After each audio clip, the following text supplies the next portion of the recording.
বিদেশি সুন্দরী হোস্ট তাদের প্রাধান্য নয়। চট্টগ্রাম কিংস, সিলেট স্ট্রাইকার্স, রাজশাহীর মতো ফ্র্যাঞ্চাইজিগুলো যেখানে নামি দামি আর সুন্দরী হোস্ট এনে বিপিএলে তাদের দলের আকর্ষণ বাড়িয়েছে, সেখানে ব্যতিক্রমধর্মী দল দেখা গেল রংপুর রাইডার্সকে। মাঠের ক্রিকেটেই তারা আকর্ষণীয়। রংপুর রাইডার্স এবারের বিপিএলে অপ্রতিরোধ্য। সবশেষ চট্টগ্রাম কিংসকে চট্টগ্রামের মাটিতেই পরাজিত করে টানা ৮ জয়ে এবারের বিপিএলের প্লে অফ নিশ্চিত করেছে নুরুল হাসান সোহানের রংপুর রাইডার্স।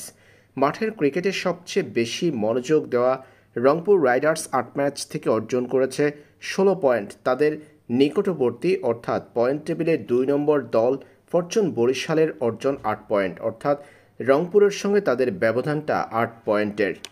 মাঠের পারফরম্যান্স বলে দিচ্ছে রংপুর রাইডার্সের মনোযোগ মাঠের ক্রিকেটে, তাই তাদের এমন পারফরম্যান্স। প্লে অফে সবার আগে জায়গা করে নেওয়া রংপুরের সমর্থকরা উচ্ছ্বাসিত খেলা দেখে।